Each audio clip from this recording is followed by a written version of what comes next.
ಹೆಬ್ಬಳಲು Shri Chakramata YouTube channel ವೀಕ್ಷಕರಿಗೆ ನನ್ನ ಹೃತ್ಪೂರ್ವಕ ನಮಸ್ಕಾರಗಳು. ಸುಭಾಷಿತ: ದಾರಿಯನ್ನು ಇತರರನ್ನು ಕೇಳಿ ತಿಳಿದುಕೊಳ್ಳಬಹುದು, ಆದರೆ ಗುರಿ ಮಾತ್ರ ನಿನ್ನದೇ ಆಗಿರಬೇಕು. ದಾರಿ ಮಾತ್ರ ತಿಳ್ಕೊಬೋದು, ಗುರಿ ಯಾರನ್ನೂ ತಿಳ್ಕೊಳ್ಳೋಕ್ಕಾಗಲ್ಲ, ನಿನ್ನದೇ ಆಗಿರಬೇಕದು. ಇವತ್ತು ದಿನ ಪಂಚಾಂಗಕ್ಕಿಂತ ಮುಂಚೆ ನಾವು ಯಾವ ಕಾಯಿಲೆಗೆ ಏನೇನು ಮಾಡಿದ್ರೆ ಹೋಗುತ್ತೆ ಅನ್ನೋದ್ರ ಬಗ್ಗೆ ಸ್ವಲ್ಪ ಶಾರ್ಟಾಗಿ ತಿಳ್ಕೊಳ್ಳೋಣ.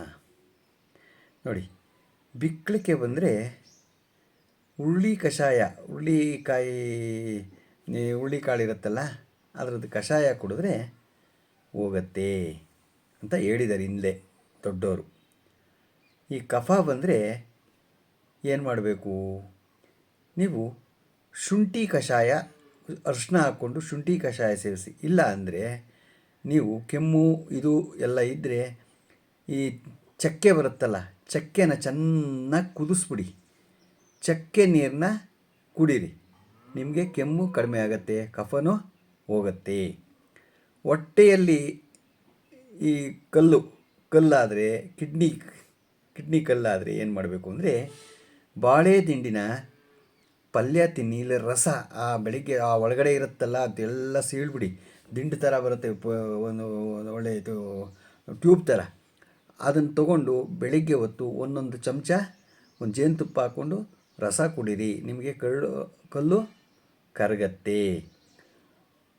ಏನಾರು ಮೊದಲು ಅಂತ ಮಾತಾಡ್ತಿದ್ರೆ ನೀವು ಮೃತ್ಯುಂಜಯ ಮಂತ್ರ ಹೇಳ್ಕೊಡಿ. ತ್ರ್ಯಂಬಕಂ ಯಜಾಮಹೇ ಸುಗಂಧಿಂ ಪುಷ್ಟಿವರ್ಧನಂ ಉರ್ವಾರಿಕಮಿವ ಬಂಧನಾನ್ ಮೃತ್ಯೋರ್ಮುಕ್ಷೀಯಮಾಮೃತಾತ್ ಅಂತ ಹೇಳ್ಕೊಳ್ಳಿ, ಅದು ಸರಿ ಹೋಗುತ್ತೆ. ಬಿಳಿ ಕೂದಲೇನಾದಿದ್ರೆ ಮೂಗಿನಲ್ಲಿ ಬೇವಿನ ಎಣ್ಣೆ ಹಾಕ್ಕೊಳ್ಳಿ ಅಂತ ಹೇಳಿದ್ದಾರೆ. ಅದನ್ನು ನೋಡಿಕೊಂಡು ನೀವೇ ಮಾಡ್ಕೊಳ್ಳಿ. ಮರವೇನಾರ ಇದ್ದರೆ ಮರವು ಅಂತ ಹೇಳ್ತಾರಲ್ಲ, ಅಂಥವೇನಾದಿದ್ರೆ ಜೇನುತುಪ್ಪ ತಿನ್ನಿ ದಿನ, ನಿಮಗೆ ಮರವು ಕಡಿಮೆ ಆಗತ್ತೆ. ಮೂಲವ್ಯಾಧಿ ಏನಾದರೂ ಇದ್ದರೆ ನಾವು ನಿತ್ಯ ಎಳ್ಳನ್ನು ಸೇವಿಸಿದ್ರೆ ಮೂಲವ್ಯಾಧಿ ಕಡಿಮೆ ಆಗತ್ತೆ. ಆಮೇಲೆ ಹೀಟ್ ಪದಾರ್ಥಗಳನ್ನ ತಿನ್ನಬಾರ್ದು. ಮುಪ್ಪು ಬೇಡವೇ ಅಂದರೆ ನಾವು ಹುಡುಗರಾಗಬೇಕು, ನಮಗೆ ಇಷ್ಟು ವರ್ಷ ಆಗೋಯ್ತಪ್ಪ, ಮುದುಕ ಆಗೋದ್ವು ಅಂತಂದರೆ ಗರಿಕೆ ರಸ ಸೇವಿಸಿ, ನೀವು ಹುಡುಗರಾಗೆ ಇರ್ತೀರಾ. ನಿಶಕ್ತಿ ಏನಾರ ಇದ್ದರೆ ದೇಶಿ ಆಕಳ ಹಾಲು ಸೇವಿಸಿ, ಕಡಿಮೆ ನಿಮಗೆ ನಿಶಕ್ತಿ ಕಡಿಮೆ. ಅಂದರೆ ದೇಶಿ ಸಿಗಬೇಕಾದ್ರೆ ಕಷ್ಟ, ನೋಡ್ಕೋಬೇಕು ನೀವು ಅಷ್ಟೇ, ಯಾಕೆಂದರೆ ಎಲ್ಲ ಸೀಮೆ ಹಸುಗಳಾಗೋಗಿದೆ. ಇರುಳುಗಣ್ಣು ಇದ್ದರೆ ತುಳಸಿ ರಸ ಕಣ್ಣಿಗೆ ಹಾಕ್ಕೊಂಡ್ರೆ, ಅಂದರೆ ತೊಳೆದು ಕ್ಲೀನಾಗಿ ಹಾಕ್ಕೋಬೇಕು, ಹೇಗೋ ಹಾಕ್ಕೋಬಾರ್ದು ಕಣ್ಣಿಗೆ, ಗೊತ್ತಾಯ್ತಾ? ಕೈಯೆಲ್ಲ ಕ್ಲೀನಾಗಿ ಮಾಡಿಕೊಂಡು ಹಾಕ್ಕೋಬೇಕು, ಗೊತ್ತಾಯ್ತಾ? ಇರುಳುಗಣ್ಣು ಇದ್ದರೆ ತುಳಸಿ ರಸ. ಕುಳ್ಳಗಿರುವಿರೆ ನಿತ್ಯ ಸೇವಿಸಿ ನಿಂಬೆಹಣ್ಣು ಸೇರಿಸಿದ್ರೆ ದೊಡ್ಡದಾಗ್ತೀರ. ತೆಳ್ಳಗಿದ್ದರೆ ನಿತ್ಯ ಸೇವಿಸಿದ್ರೆ ಸೀತಾಫಲನ ನಾವು ದಪ್ಪನ ಹಾಕ್ತೀವಿ. ತೆಳ್ಳಗಾಗಬೇಕಂದ್ರೆ, ದಪ್ಪ ಇದ್ದರೆ ನಿತ್ಯ ಸೇವಿಸಿ ಬಿಸಿ ನೀರು ಕುಡಿದ್ರೆ ಸಣ್ಣ ಆಗ್ತೀವಿ.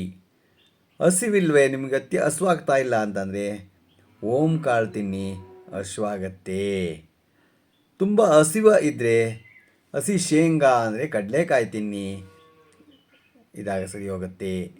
ಬಾಯಾರಿಕೆ ಏನಾದರೂ ಆಗ್ತಿದ್ರೆ ತುಳಸಿನ ಬಾಯಲ್ಲಿ ಹಾಕ್ಕೊಳ್ಳಿ, ನಿಮಗೆ ಬಾಯಾರಿಕೆ ಕಡಿಮೆ ಆಗತ್ತೆ, ಗೊತ್ತಾಯ್ತಾ? ಸಕ್ಕರೆ ಕಾಯಿಲೆ ಏನಾದರೂ ಇದ್ದರೆ, ಎಲ್ಲರಿಗೂ ಇದ್ದೇ ಇರುತ್ತೆ ಶುಗರ್ ಅಂತ, ಸಕ್ಕರೆನ ಕಡಿಮೆ ಮಾಡ್ಕೊಳ್ಳಿ ಅಷ್ಟೇ, ಬಿಡಬೇಡಿ. ರಾಗಿನ ಸೇವನೆ ಮಾಡಿ. ಸಾರಾಯಿ ಏನಾರ ಕುಡಿತಿದ್ರೆ ಅವ್ರು ಕಡಿಮೆ ಮಾಡ್ಕೋಬೇಕಾದ್ರೆ ಗೋ ಸೇವೆ ಮಾಡಿ, ಗೋಮೂತ್ರ ಉಪಯೋಗಿಸಿ, ಅದನ್ನು ನೀವು ಸರಿ ಹೋಗುತ್ತೆ, ಬಿಡ್ತೀರಾ, ಗೊತ್ತಾಯ್ತಾ?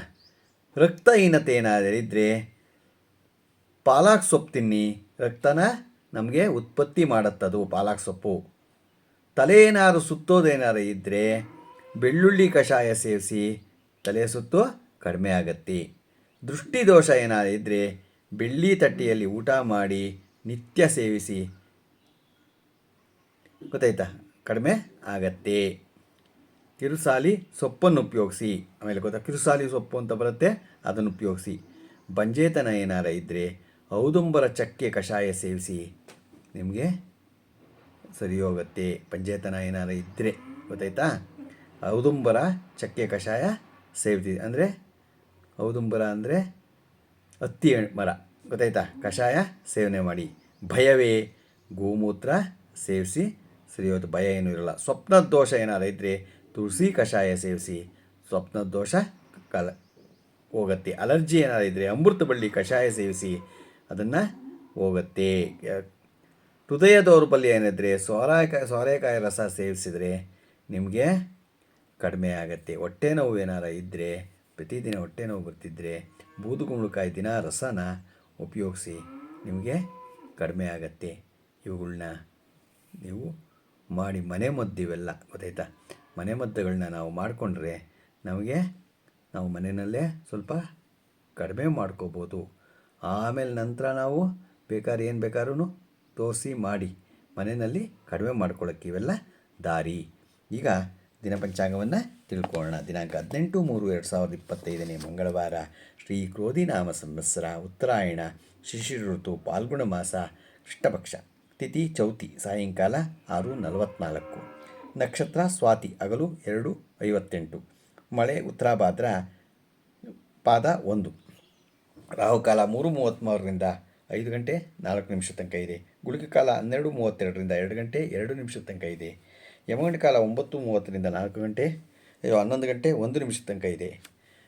ಇವತ್ತು ಯಾರು ಹುಟ್ಟುಹಬ್ಬ ಆಚರಿಸ್ಕೊತಿದ್ರು, ಮದುವೆಯಾದ ದಂಪತಿಗಳು ವಾರ್ಷಿಕೋತ್ಸವ ಆಚರಿಸ್ಕೊತಿರೋರಿಗೆ ನಮ್ಮ ಹೆಬ್ಬಳಲು ಶ್ರೀ ಚಕ್ರಮಾತಾ ಯೂಟ್ಯೂಬ್ ಚಾನಲ್ ಕಡೆಯಿಂದ ಶುಭ ಕಾಮನೆಗಳನ್ನು ತಿಳಿಸ್ತೀವಿ. ದೇವರು ಅವರಿಗೆ ಆಯಸ್ಸು, ಆರೋಗ್ಯ, ಐಶ್ವರ್ಯ ಎಲ್ಲ ಕೊಟ್ಟು ಕಾಪಾಡಲಿ ಅಂತ ನಾನು ಕೇಳ್ಕೊತೀನಿ.